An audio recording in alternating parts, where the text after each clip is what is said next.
warga Jakarta, kembali lagi talk show Komisi Penanggulangan AIDS Provinsi DKI Jakarta berkolaborasi dengan Dinas Komunikasi Informatika dan Statistik Provinsi DKI Jakarta dan Berita Jakarta. Talk show kali ini kami bertujuan untuk upaya meningkatkan pemahaman warga Jakarta dalam pencegahan penularan HIV sehingga menjadi salah satu langkah konkret dalam mencapai ending AIDS 2030. Serta melalui kanal media Berita Jakarta dapat mendukung secara berkala dalam penyampaian dan penyebaran informasi berupa pesan penanggulangan HIV sehingga dapat mempengaruhi cara pandang banyak orang dan menurunkan angka stigma dan diskriminasi. Talkshow kali ini terkait dengan perawatan, dukungan, dan pengobatan. Kami juga melibatkan narasumber yaitu Dr. Taufik Alif Fuad, beliau dari KPAP DKI Jakarta, dan Ibu Dewi Aryani, yaitu dia orang yang hidup dengan HIV atau biasa kita sebut ODIF. Dia dari LSM Yayasan Mutiara Marani. Kita kenalan dulu. Oke, Dr. Taufik dan Mbak Aryani bisa cerita nggak sih aktivitas kegiatan sehari-hari seperti apa? Terima kasih Bu Dewi. Saya Dr. Taufik dari Komisi Penanggulangan AIDS Provinsi DKI Jakarta sebagai Kepala Bidang Dukungan dan Layanan. Terima kasih. Mbak Aryani.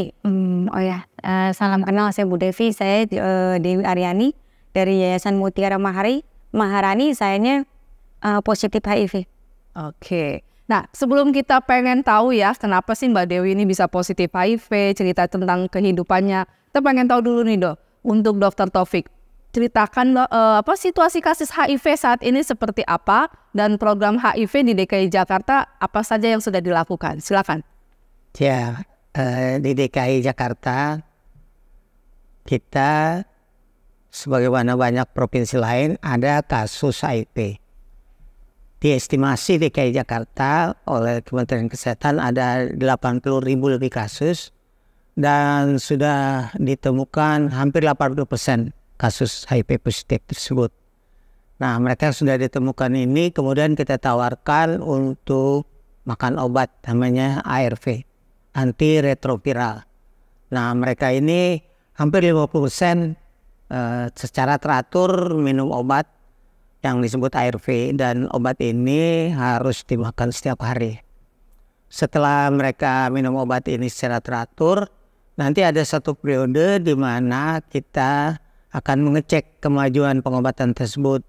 Kita tes jumlah virus yang sudah bisa ditekan. Nah, sampai nanti ketika virus itu tidak bisa ditemukan lagi, sudah sangat rendah, maka itu kita sebut dia sudah dalam posisi yang sudah terkontrol. Dan 90% lebih mereka yang makan obat teratur itu terkontrol. Posisinya seperti itu di DKI Jakarta. Jadi kita betul-betul berharap semua mereka yang punya perilaku risiko atau berpikir kemungkinan bahwa dia terinfeksi HIV bisa melakukan tes untuk mengetahui apakah dia terinfeksi atau tidak, dan kemudian kalau sudah untuk kemudian rajin berobat. Oke.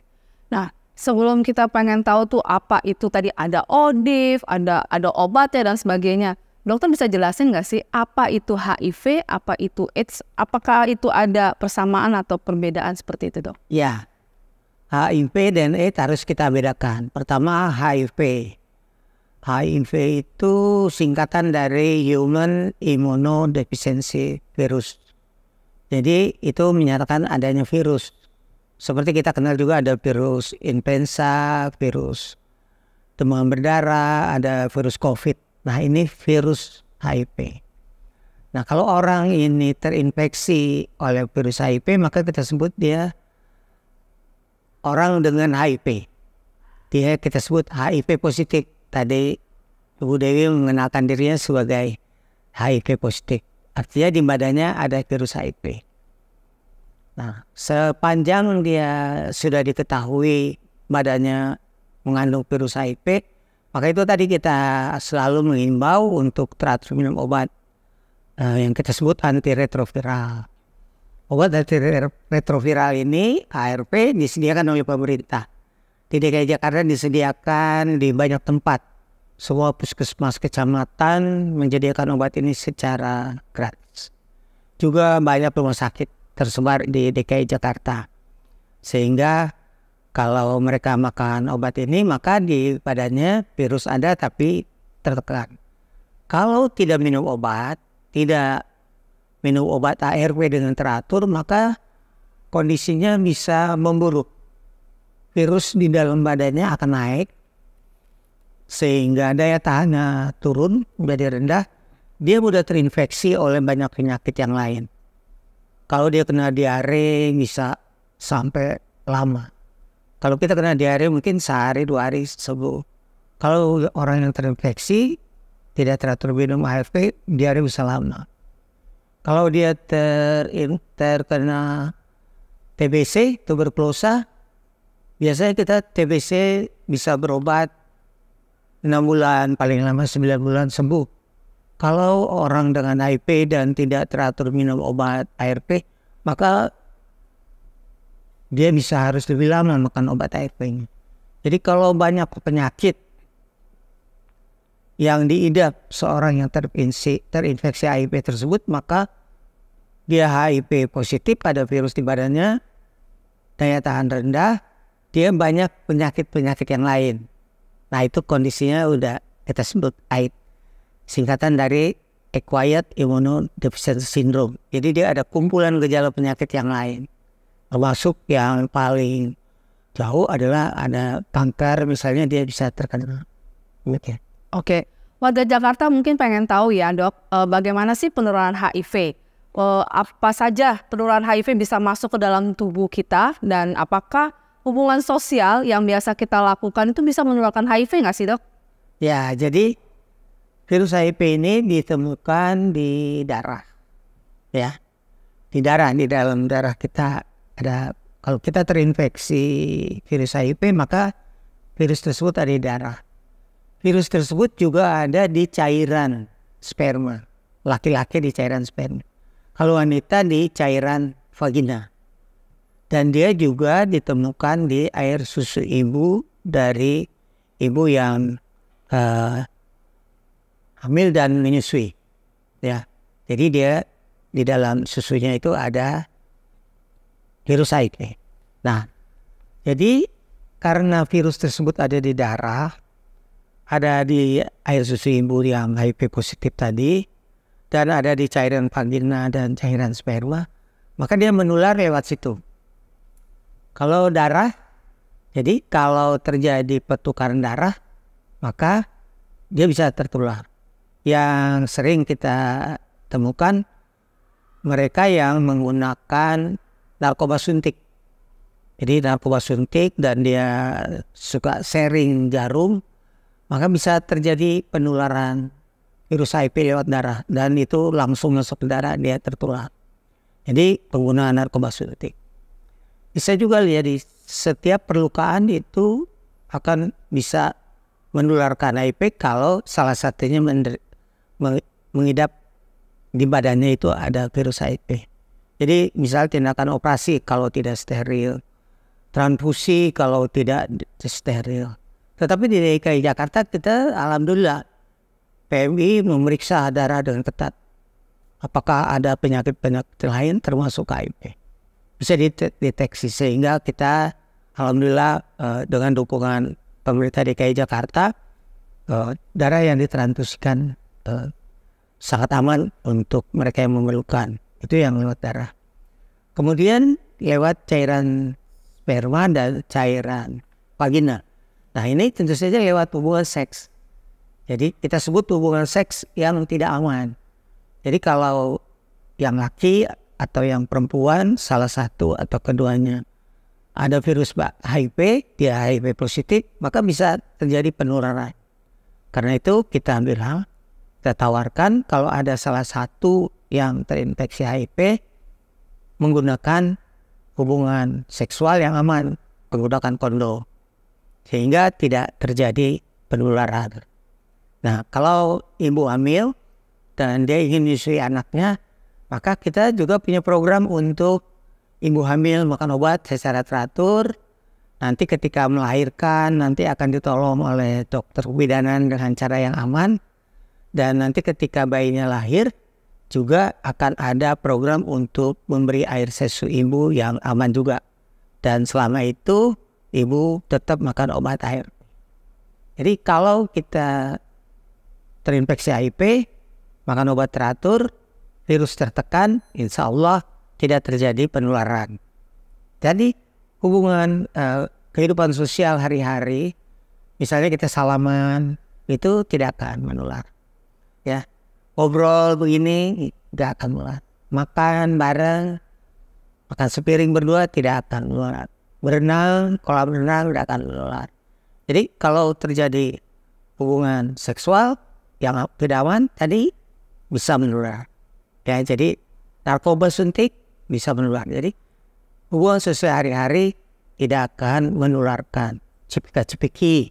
Misalnya ini saya salaman yang muding nih. Nah, tidak akan terjadi penularan. Itu contoh-contoh sehari-hari. Begitu, terima kasih. Oke. Di warga Jakarta nih ya, sudah banyak edukasi informasi ya dari Dr. Taufik ya. Dari apa sih itu HIV, AIDS, bagaimana penularannya, apakah hubungan sosial dan sebagainya itu ternyata tidak mudah ya dok ya. HIV itu masuk dalam tubuh. Tadi hal-hal yang seperti darah ya, terus melakukan hubungan seksual yang berganti-ganti pasangan dan sebagainya. Nah ini warga Jakarta ada teman kita, sahabat kita di sini ada Mbak Dewi. Mbak Dewi sudah 10 tahun ya, beliau sudah HIV positif atau biasa kita sebutnya orang yang hidup dengan HIV atau biasa disebut ODIF, seperti itu. Nah, Mbak Dewi bisa cerita nggak sih kisah, mungkin udah 10 tahun ya, kita flashback lagi 10 tahun, ada virus dalam tubuhnya, apa sih yang bisa Mbak rasakan waktu ketika tahu nih, saya HIV positif gitu kan, terus apa yang dalam pikiran Mbak gitu kan, apa yang mesti Mbak lakukan, bisa cerita nggak? Boleh, saya akan cerita perjalanan saya waktu awal terkena HIV ya. Biar kita terbuka, biar dunia itu tahu gitu orang HIV itu seperti apa gitu. Saya awalnya tahun 2013 itu terinfeksi akhir tahun. Di situ saya posisi lagi mengandung, mau posisi proses melahirkan. Di situ kan puskesmas saya kan tadinya awalnya mau yang bayar kan di klinik kayak gitu kan. Jadi saya nggak merasa ini suami saya kan karena sudah ada perempuan lain. Jadi saya mau yang gratis aja di puskesmas gitu. Sendiri saya tanpa ngomong sama suami saya ke puskesmas aja. Karena kita udah pisah rumah. Mau pas kelahiran saya mau ke puskesmas di Dutamas. Di situ saya dites, katanya Ibu dites semuanya ya. Tes darah, tes ini. Nah disitulah saya dapat informasi bahwa kalau saya itu positif HIV. Ibu tahu dengan HIV, jujur saya orang nggak ngerti. Dari situ saya ibu rumah tangga ya? Iya, saya seorang ibu rumah tangga yang bener-bener waktu itu cuman sama suami, nggak kemana-mana gitu kan ya. Gimana sih orang awalnya posisi hamil menerima status yang seperti itu gitu ya? Memang nggak menerima banget gitu, nggak menerima, sangat nggak menerima. Ya tetap saya mungkin di pikiran saya cuman adanya saya meninggal dan meninggal gitu. Dari situ proseslah saya minta kata dokter suruh ke rumah sakit Tarakan untuk dioperasi. Dengan jalan harus dioperasi. Di situ pun saya udah dapat obat di puskesmas Suman. Dokter itu nggak bilang kalau saya itu minum obat itu seumur hidup, tidak. Cuman jam segini harus diminum. Tapi awalnya saya minum, tapi nggak tepat waktu. Tapi lama-lama, oh saya harus minum gitu. Terus setelah saya pas mau lahiran rujukan ke Tarakan itu awal tahun 2014. Jatuhnya pokoknya tahun baru ya. Orang pada jalan-jalan, saya masuk rumah sakit. Sendiri, tanpa suami, tanpa ada kakak ya. Kakak yang tanda tangan lah prosesnya. Di situ saya juga nggak ngabarin suami saya, nggak sama sekali. Mungkin udah sakit hati ya. Udahlah nggak usah kita iniin gitu. Udah setelah saya di rumah sakit saya proses dengan tanda tangan kakak saya berjalan untuk operasi. Nah di situ saya punya lebih semangat lagi, ada penyemangat saudara saya. Ponakan saya kan ada perawat di Jawa tuh. Saya telepon lah ke dia, gini-gini dek, Mbak itu positif HIV gitu. apa Mbak mau meninggal kali ya, Dek? Mbak jangan takut, di sini juga banyak gitu. Yang penting Mbak minum obatnya rajin. Dari situ saya ada semangat sedikit. Nah setelah itu berjalan ya terus lanjut.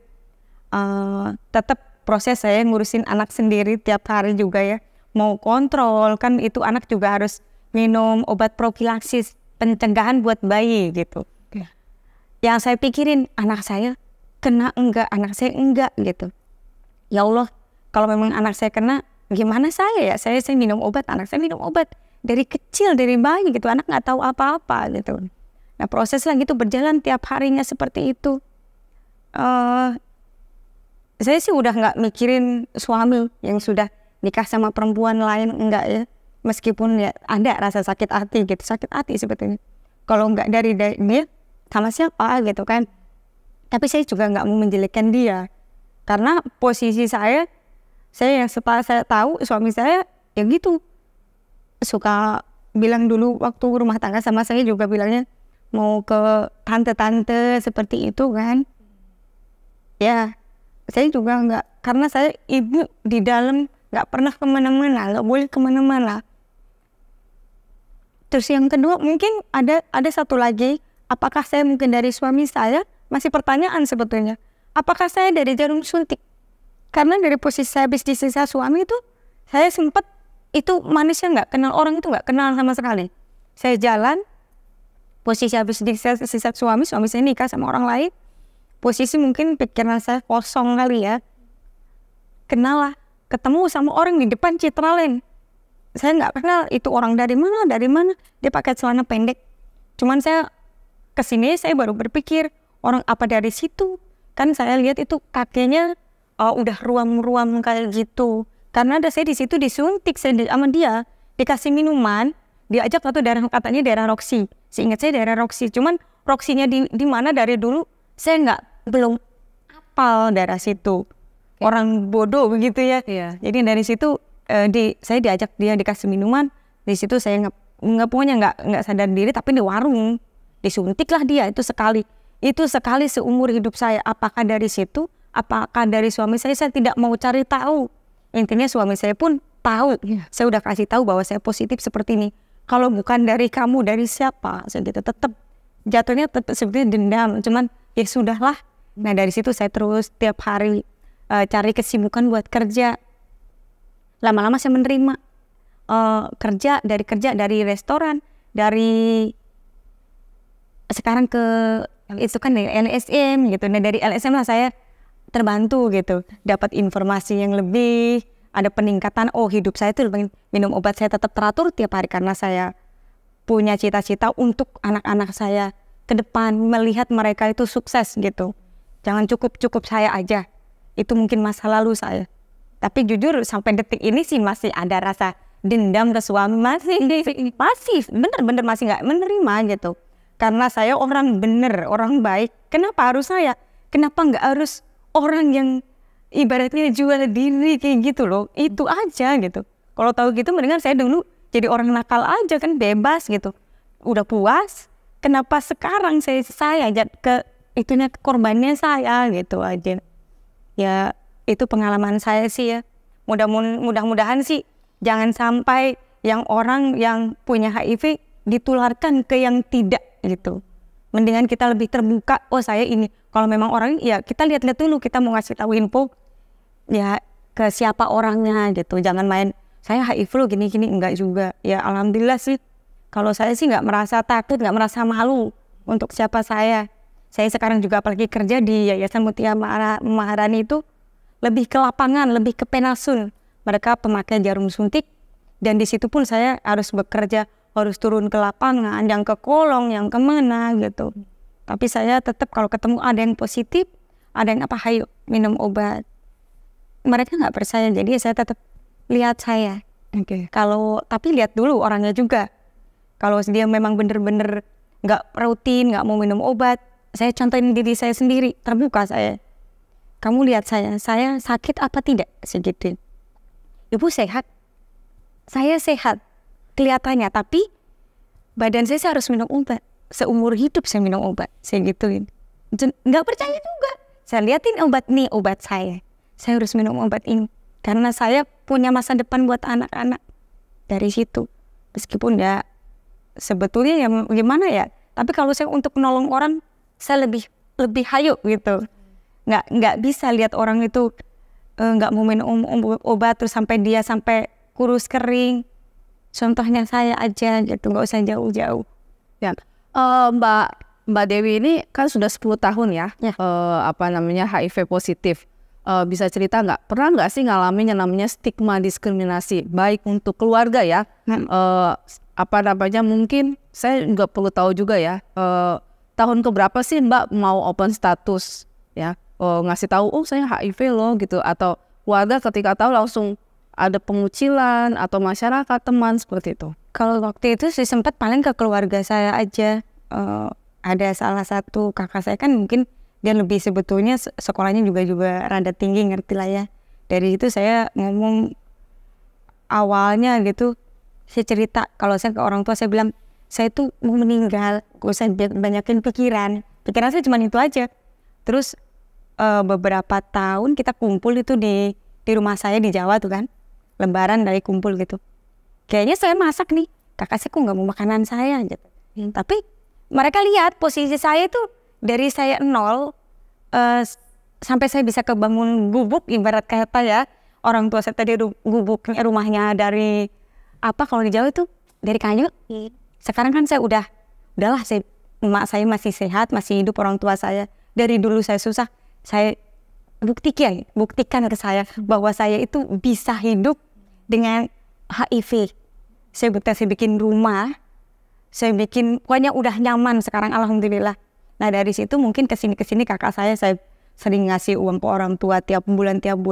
Mungkin kakak saya, ternyata mungkin adik saya nggak nular segitu gampang kali ya gitu. Jadi sekarang udah makan udah biasa gitu, saya masak apa dia mau. Mungkin itu. Kalau dari temen, nggak semuanya temen, nggak semua tetangga saya cerita ya. Intinya saya baik sama mereka. Setiap dulu saya manggung sama minum obat sayanya. Setelah saya terjun positif HIV, suami saya kan sama perempuan lain. Jadi saya nyari kesibukan supaya saya nggak stres mikirin kondisi posisi penyakit saya, dan saya tetap harus maju ngidupin anak-anak saya penuh sehat. Tetap saya bawa obat, saya kantongin. Jam segini minum sayanya. Orang nggak tahu, minum aja. Udah. Nah di situ kadang ada nanya, Mbak kerja di apa? Saya kerja di bidang HIV, kan dulu jadi PS saya, stay di rumah sakit Tarakan gitu. Peer support ya, biasanya kita peer support di LSM itu peer support, mendukung teman-teman komunitas, mendampingi juga. Terus kalau dulu kita sempat home visit ke rumah-rumah pasiennya gitu kan. Ya saya sih kalau lebih demen datang ke pasien yang bener-bener jatuh, keris, pokoknya kurus badan tinggal tulang gitu aja ya. Sampai alhamdulillah sekarang yang saya bantu sehat, banyak yang sehat, masih komunikasi sama saya, masih ngasih rezeki sama saya. Itu dengan rezeki dari Allah, mungkin saya membantu mereka dengan ikhlas gitu. Ada aja rezekinya buat saya. Itu yang saya sangat bersyukur banget. Oke. Ini untuk Dr. Taufik nih ya. Terkait dengan pengobatan, Mbak Dewi tadi banyak sekali bicara dengan minum obat seumur hidup ya kan. Dokter bisa cerita nggak sih tentang pengobatan ini, ARV itu seperti apa gitu kan? Kenapa harus minum seumur hidup, dan kenapa harus dia minum seumur hidup? Apakah ada efek seperti itu, Dok? Ya, kita beruntung ya bahwa belakangan ini sudah ada obatnya. Pada awal-awal ketika HIV diketahui, AIDS ditemukan, belum ada obatnya. Seperti kalau kita ingat ketika awal-awal kita ada masalah dengan COVID, obatnya juga dulu masih ada yang pakai ini, sampai sekarang obatnya sudah confirm, vaksinnya sudah confirm. Nah, perkembangan dari pengobatan untuk HIV ini juga bertahap. Pada awalnya ada beberapa obat yang harus dimakan, ya. Dan obat ini bekerja pada tahap-tahap dari penularan virus tersebut. Jadi ketika virus masuk ke dalam darah seseorang, maka dia itu akan masuk ke sel yang justru akan memproduksi daya tahan tubuh. Nah, virus ini akan masuk mengintervensi proses tersebut, sehingga daya tahan tubuh tidak tumbuh, karena sel yang berfungsi seperti itu tuh diintervensi oleh si virus HIV. Ya, jadi sekarang kita punya obat, tadinya banyak ya, sekarang satu. Alhamdulillah kita makan obat 1 hari 1 kali saja. Jadi tadinya kalau bicara makan obat tuh begini ya, makan obat. Sekarang 1 ya. Jadi ada kemajuan yang pesat untuk obat, dan obat ini sampai saat ini yang kita temukan bisa menekan virus tersebut sehingga tidak terdeteksi. Jadi belum sampai musnah, belum sampai hilang, belum sampai tereradikasi, tapi baru bisa ditekan, sehingga ketika kita periksa darahnya itu tidak ditemukan virusnya. Tapi masih ada, tapi sudah tidak terdeteksi karena virusnya sangat rendah sekali. Nah, obat ini baru sampai situ. Kita berharap mudah-mudahan nanti akan sampai juga saatnya ada obat yang bisa membunuh seluruh virus. Tapi kalau baru sampai saat ini menekan, maka kita harus makan obat itu terus, sehingga virus akan terus tertekan, tidak terdeteksi. Nah, itulah yang kita sebut sehat tanda kutip.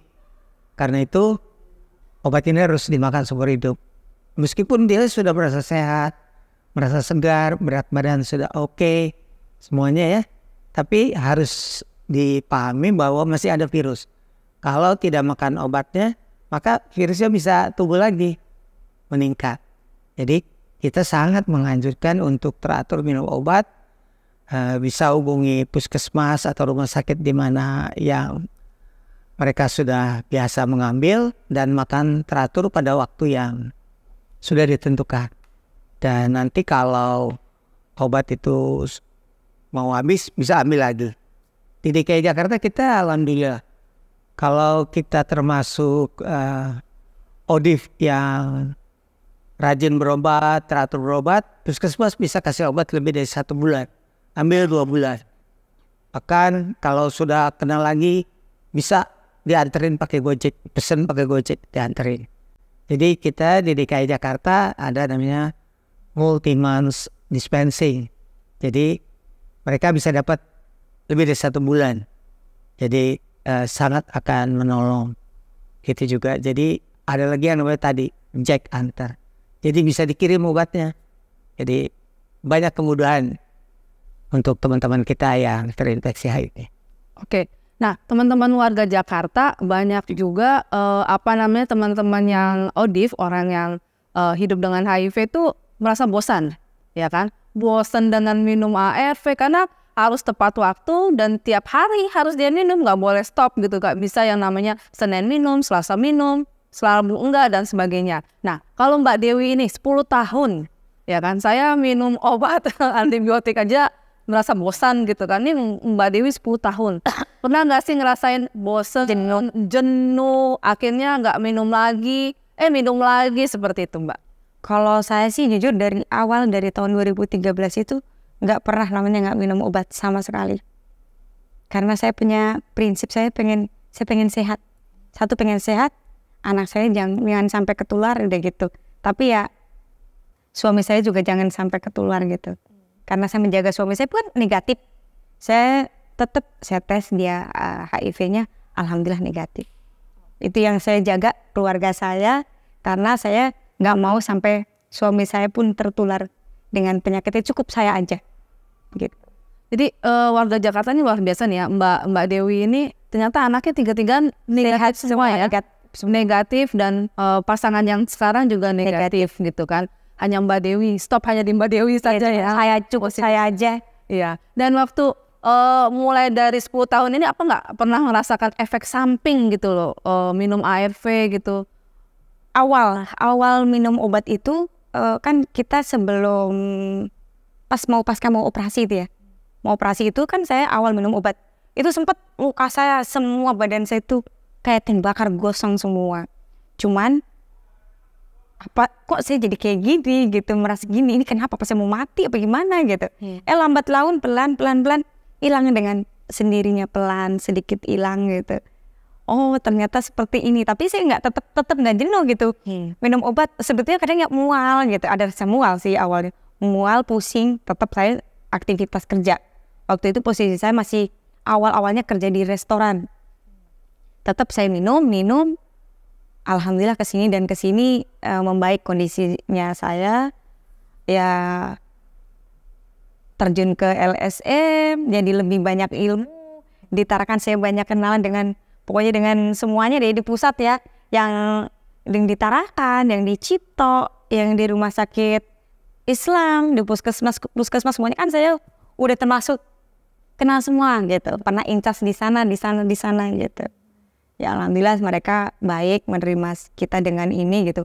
Gak ada, awalnya mungkin ada salah satu mungkin stigma kali ya dok ya, dulu yang di Tarakan gitu awalnya gitu, setiap mau itu tuh kayaknya orang gimana lihat statusnya gitu kan, ada buku status kan waktu itu kan, setiap itu kan dilihat, oh, ini kayak gini, kayaknya orang itu ngeliat saya ngeliatin mulu gitu. Awalnya ini orang kenapa gitu, apa karena saya dia tahu ya positif saya gitu. Saya bodo amat, yang penting mas saya berobat gitu aja sayanya. Positif saya harus sehat ini gitu. Oke, mungkin awal-awal saja efek aja samping gitu, efek tapi itu. Sekarang sudah biasa, udah terbiasa. Sudah terbiasa ya. Biasanya minum jam berapa? Jam 8. Dan warga Jakarta setiap ODIF itu berbeda-beda, nggak semua sama ya dengan Mbak Dewi gitu harus jam 8 malam gitu kan ya, ada sesuai dengan ketentuan dari dokternya seperti itu. Nah, kalau Mbak Dewi ini motivasi yang paling bikin Mbak Dewi itu tetap semangat hidupnya. Saya motivasi harus tetap sehat ya, dan saya mau lagi memperjuangkan anak. Saya harus sehat. Mumpung orang tua saya masih hidup semua, saya pengen gimana ya, imbal balik ke orang tua itu seperti apa sih? Selagi dia masih ada, saya pengen membahagiakan dia. Keinginan dia saya turutin. Dia pengen apa, insya Allah saya akan mampu beliin gitu. Udah itu motivasi saya untuk kedepannya. Pengen melihat anak saya sukses. Saya nggak boleh, saya harus berhenti, jangan cukup di sini aja gitu. Tetap minum obat, tetap harus. Dan satu ya mungkin saya memang harus punya hati yang ikhlas, sudah gitu aja. Kalau menurut Mbak Dewi juga ya, apa sih yang harus kita lakukan jika ini orang terdekat kita, teman atau keluarga ada yang terinfeksi HIV? Apa yang pertama harus dilakukan seperti apa? Mungkin saya akan mendekati dia, mungkin kan awalnya kita nggak kenal kan, namanya tetangga kan, apalagi Jakarta, lu gua kan. Kalau saya kan orangnya lebih gaul gitu. Jadi saya mungkin akan saya deketin pelan-pelan. Mungkin kan kebanyakan mereka kalau yang dari pertama tuh dok, kebanyakan masih tertutup, sangat tertutup, gak berani. Terus ya susah juga sih, gampang susah juga untuk orang mereka terbuka. Tapi kan kalau seandainya mungkin ada salah satu keluarganya yang bilang, oh ini positif gini-gini, langsung mungkin saya akan bantu. Kalau dia masih tetap nggak mau minum obat itu, paling saya akan terbuka dengan status saya. Tapi ke si pasien, si klien, bukan ke yang lain, bukan ke keluarganya. Belum tentu yang lain menerima saya ya kan. Paling ke dia yang positif. Ini loh saya, kamu harus minum obat seperti saya gitu. Saya akan contohkan, saya nggak usah jauh-jauh aja. Saya sehat dengan minum ARV. Kalau kamu nggak mau minum ARV terus gimana? Kan ada juga salah satu kemarin pokoknya ada ya. Dia nggak mau minum obat sekarang terus. Saya sayang, kamu lihat saya dari awal saya bantu kamu. Tapi kenapa kamu nggak mau minum? Kamu mau sehat enggak? Saya bisa kemana-mana, bisa bawa motor dari sini ke Bandung saya bisa, ke sini ke Rantas Bitung saya bisa gitu. Kamu baru kemarin terinfeksi gini, kamu udah nggak mau minum obat dengan alasan gak ada air lah, karena memang juga orang dia kurang di jalanan. Tapi setidaknya masa iya sih obat satu aja nggak mampu buat minum kan gitu. Karena selalu dia minta tolong ke saya dan ke saya selalu telepon ke saya. Karena saya selalu peduli sama dia. Tapi kalau cuma ini sih dari diri sendiri. Kalau dia masih kayak gitu ya percuma gitu. Intinya saya tetap memberi support, memberi dia informasi terus dengan HIV. Nanti kalau sampai kamu nggak minum obat itu nanti akan seperti apa dan seperti apa. Udah gitu aja. Untuk Dr. Taufik nih, dari KPA sendiri apa sih pesan untuk warga Jakarta supaya pencegahan penularan HIV ini tidak ada angka infeksi HIV yang baru lagi gitu? Apa yang harus dilakukan? Ya, yang harus dilakukan ada oleh para petugas dan oleh masyarakat. Masyarakat harus tahu bahwa virus HIV ini bisa menular. Menular dengan cara tertentu dan menularnya tidak sedemikian mudah. Beda misalnya kalau COVID, kita ngobrol, orang bisa tertular. Ya. Influenza, kita ngobrol-ngobrol, orang bisa tertular. Tuberkulosa, lewat percikan, orang bisa tertular. Nah, HIV bukan caranya seperti itu. Tapi tadi kalau lewat darah, narkoba suntik misalnya, ya, atau hubungan seks yang tidak aman, kalau ada yang salah satu positif, pakai kondom, maka tidak akan terjadi penularan. Kalau ibu menyusui yang HIV positif, makan obat, ada caranya juga bagaimana supaya anaknya tetap negatif. Jadi masyarakat mencari informasi dan alhamdulillah di Jakarta saya kira zaman sekarang kita mudah mencari informasi dari banyak sumber. Tetapi kemudahan ini juga harus hati-hati karena itu begitu banyak informasi, kadang-kadang kita harus mencari sumber informasi yang tepat. Jadi silakan mencari informasi. Kami dari Komisi Penanggulangan AIDS juga punya banyak saluran-saluran yang bisa dihubungi, ya, bisa telepon, WA, bisa TikTok atau Instagram dan sebagainya. Jadi carilah sumber informasi yang tepat. Komisi Penanggulangan AIDS beserta jajarannya akan menyebarluaskan informasi bagaimana mencegah, bagaimana supaya tidak tertular, di mana ada obatnya, di mana tempat untuk tes supaya kita tahu apakah kita terinfeksi atau tidak. Dan nanti ambil obat ARV-nya bisa kapan. Obat ARV itu dijamin oleh pemerintah. Kita bersyukur sekali pemerintah menyediakan obat ARV ini. Sejauh ini kita tidak pernah terputus obat itu disediakan oleh pemerintah. Untuk tahu apakah kita terinfeksi juga disediakan. Untuk mengontrol apakah pengobatan kita itu berhasil atau tidak, itu juga bisa dilakukan setiap 1 tahun. Jadi pengetahuan ini, tempat-tempat di mana berobat itu harus diketahui dan harus mudah diakses oleh warga Jakarta khususnya. Walaupun kita tahu ketika pengobatan ARV ini tidak hanya warga Jakarta yang memanfaatkan fasilitas tersebut, ya, teman-teman kita dari Bogor, Tangerang, Bekasi ada yang dengan pertimbangan sendiri karena jarak atau karena tempat kerja mereka mengambil obat di Jakarta. Begitu juga ada sebagian warga Jakarta yang lebih nyaman ambil obat di kota Jakarta, sekitar Jakarta. Jadi itulah yang harus dilakukan. Komisi Penanggulangan AIDS DKI Jakarta, Komisi Penanggulangan AIDS Kota Jakarta dan Kabupaten Kepulauan Seribu, juga dukungan dari OPD, organisasi perangkat daerah, dari SKPD, ya, dari teman-teman LSM menyebarluaskan informasi ini. Teman-teman LSM membantu mencari mereka yang kemungkinan terinfeksi, mendampingi mereka yang ditemukan HIV positif supaya mereka mau minum obat, mencoba menginformasikan kepada masyarakat bahwa kita harus menerima teman kita yang terinfeksi itu sebagaimana apa adanya. Tidak memperlakukan mereka yang menyebabkan mereka merasa tidak nyaman. Itu yang mudah-mudahan bisa kita lakukan. Oke. Untuk Mbak Dewi nih gitu kan, pesan dari Mbak seorang ODIF ya, pesan untuk teman-teman ODIF yang lainnya ya, bagaimana supaya tidak menularkan ke orang lain, tidak menularkan ke pasangannya, supaya ODIF itu tetap hidup sehat ya. Seperti Mbak Dewi 10 tahun tuh waktu yang enggak lama gitu, tapi tetap sehat dan bugar. Kira-kira pesannya apa?